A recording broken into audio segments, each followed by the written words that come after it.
Senhor presidente, senhoras e senhores parlamentares,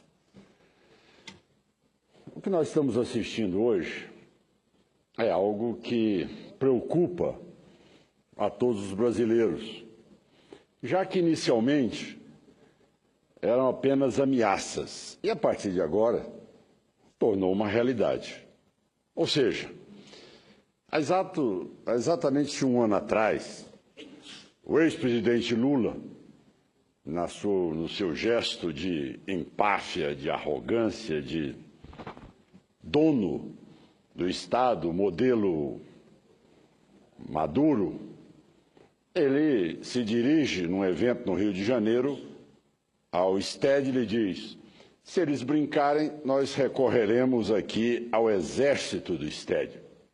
Quer dizer, o Lula constituiu um exército próprio, aquele que são exatamente os coletivos venezuelanos que atingem, ameaçam as pessoas, tentam intimidar todas as pessoas. Bem, o tempo caminhou, senhor presidente, e nesse um ano, o processo de investigação da Operação Lava Jato conseguiu avançar e mostrar para o país todo que aquilo que foi dito aqui, que o presidente Lula tem um coração benevolente e que está preocupado com as pessoas mais humildes, isso só seria reconhecido nacionalmente e mundialmente se ele não tivesse se apoderado de concessões, benefícios e repasses financeiros para ele engrossar o seu patrimônio pessoal.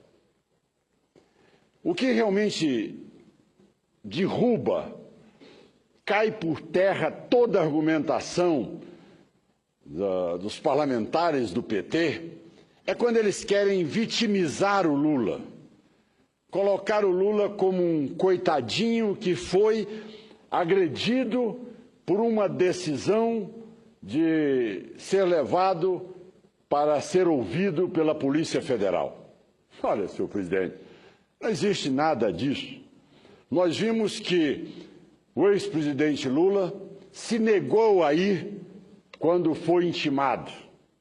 O deputado Paulo Teixeira entrou com uma ação para que fosse cancelado e interditado a audiência que ele seria ouvido. Ele entrou, por intermédio do seu advogado, no Supremo Tribunal Federal.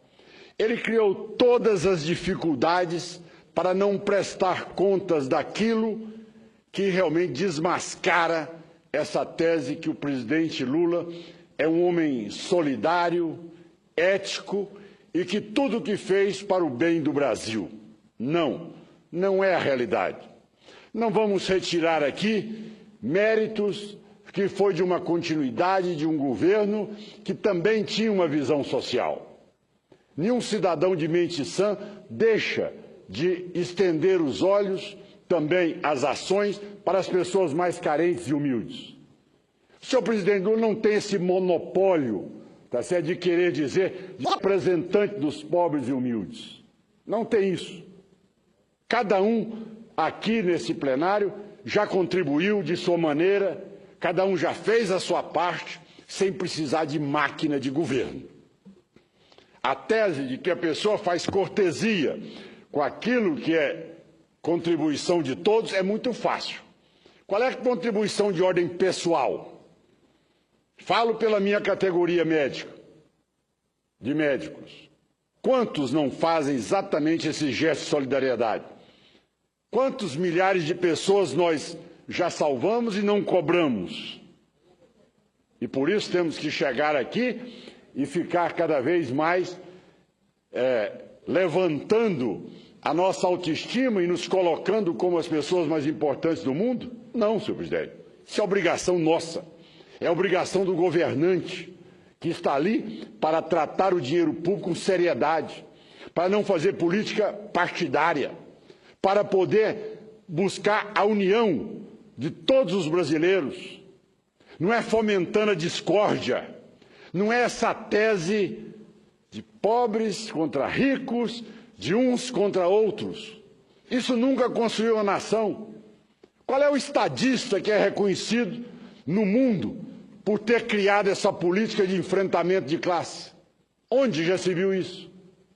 Onde é que está na história esse governante que fomenta cada vez mais por não ter argumentos para refutar as denúncias que a Operação Lava Jato apresenta contra o aumento do patrimônio do presidente Lula? Interessante, senhor presidente. Vamos comparar a evolução dele. Foi um sindicalista, aposentado, foi deputado federal, candidato a presidente da República por 5 vezes, e de repente tem um triplex, de repente tem um sítio em Atibaia, e de repente tem um patrimônio que nós só saberemos o resultado depois da Receita Federal. Milhões e milhões de reais, que tem isenção fiscal, que dribla a Receita, e que depois todos aqui do seu partido vêm dizer que o gesto é condenável. Condenável por quê? De que maneira temos a condição de poder, principalmente o poder judiciário, o crescimento patrimonial sem explicação? Ou aqueles que não querem assumir, mas na verdade foi todo repassado e a sociedade brasileira toda sabe que o patrimônio do triplex, como também do sítio, são de propriedade do senhor Luiz Inácio Lula da Silva. Senhor presidente, é momento de entendermos que, com esta operação comandada pelo juiz federal Sérgio Moro, essa hipótese de querer dar uma de vestal e, no entanto, se usufruir da máquina do governo, nunca se viu alguém se usufruir tanto quanto o ex-presidente Lula e a estrutura do PT. Assaltaram, saquearam, destruíram a estrutura estatal do país. Esta é a verdade. Veja que ponto levaram a nossa Petrobras. Senhor presidente, é um crime lesa pátria.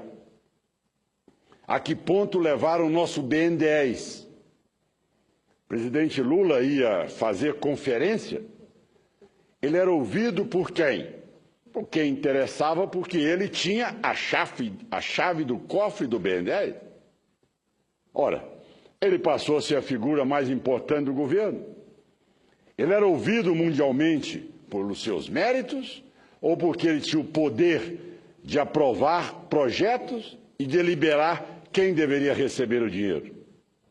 Então vamos ser bem claros aqui e não vamos tergiversar dessa discussão que ela é fundamental, onde agora os parlamentares do PT querem criar a tese do coitadismo, da vitimização do senhor presidente Lula.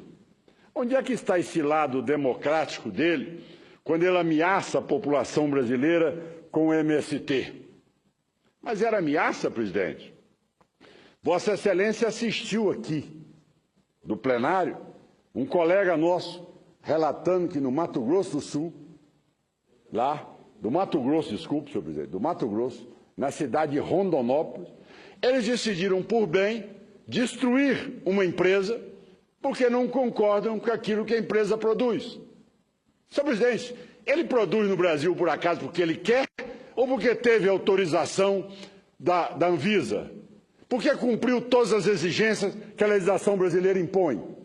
Como é que um cidadão pode chegar e se autodenominar como sendo ele que deve implantar a lei de acordo com a sua vontade? O MST está acima de tudo isso? Mas é o exército do Lula? E como exército de Lula ele está imune? Senhor presidente, o que nós ouvimos do presidente Lula agora foi exatamente sair do depoimento da Polícia Federal, ir para a sede do PT e conclamar todos para o enfrentamento, para a luta de classe. É o que nós estamos ouvindo aqui. É o ofício que eu encaminhei ao ministro da Justiça para que tome providências.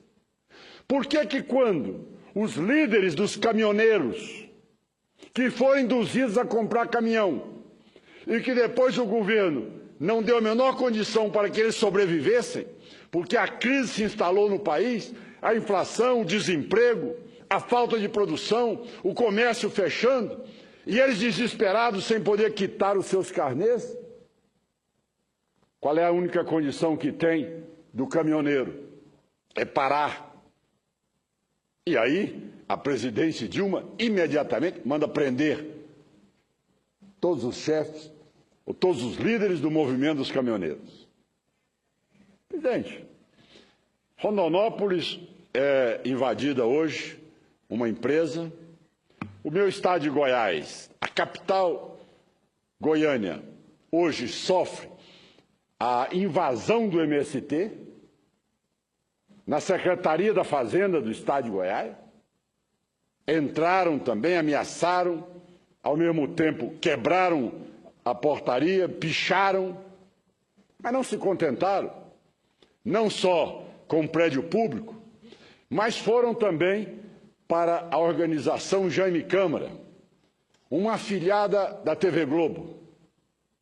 Senhor presidente, essa empresa, ela nasceu em Goiás de um jornalista, Jaime Câmara, jornalista, iniciou sua vida com muito trabalho, migrante para o nosso estado, recepcionado com todo o carinho, como merece todo cidadão que chega naquele estado, e construiu, graças ao seu trabalho e à sua inteligência, uma organização que tem repetidora de televisão da TV Globo, rádios e tem também jornais. Porque hoje o MST não concorda e resolve agredir a TV Globo, veja bem, senhor presidente, eles se acham no direito de identificar os seus adversários e, neste momento, eles estão imunes a tudo e sob ordem do ex-presidente Lula.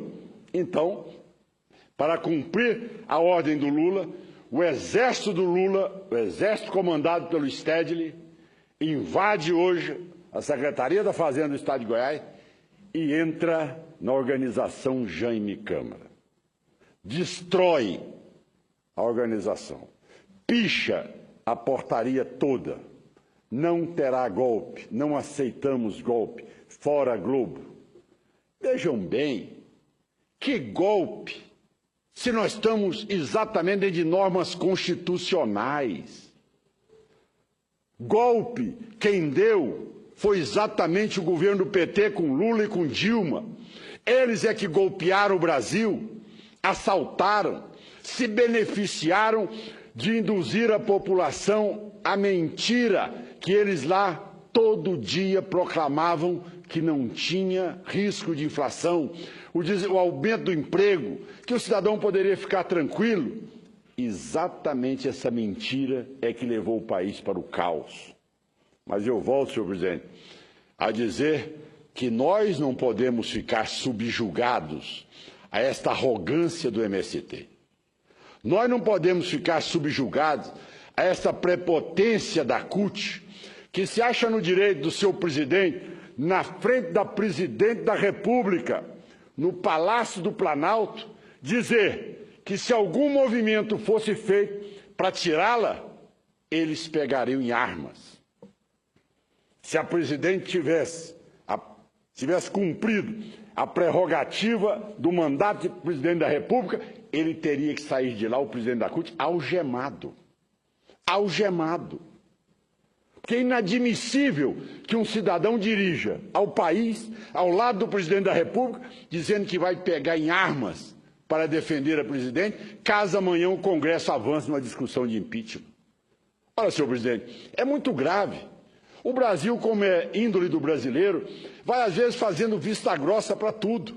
Mas nós chegamos num momento, ou o Congresso Nacional, ou as lideranças políticas assumem uma posição de botar um freio de arrumação nesses sindicatos, nesses movimentos, financiados fortemente pelo governo federal, com repasse de verba federal, para poderem ficar aí, à disposição do ex-presidente Lula, ameaçando a todos e até quem quer ir numa movimentação no dia 13 de março. É inadmissível. O nosso estado de Goiás não vai se curvar a essas pessoas que acham que podem intimidar nós goianos. Estão enganados, presidente. Se nós tivéssemos hoje um comando mais forte à frente do governo de Goiás, esses homens estariam todos presos. Presos. Não se aceita delinquente, criminoso, tentar implantar um clima de terrorismo em nosso país. O que estão fazendo é isto hoje, com a aquiescência da presidente da República.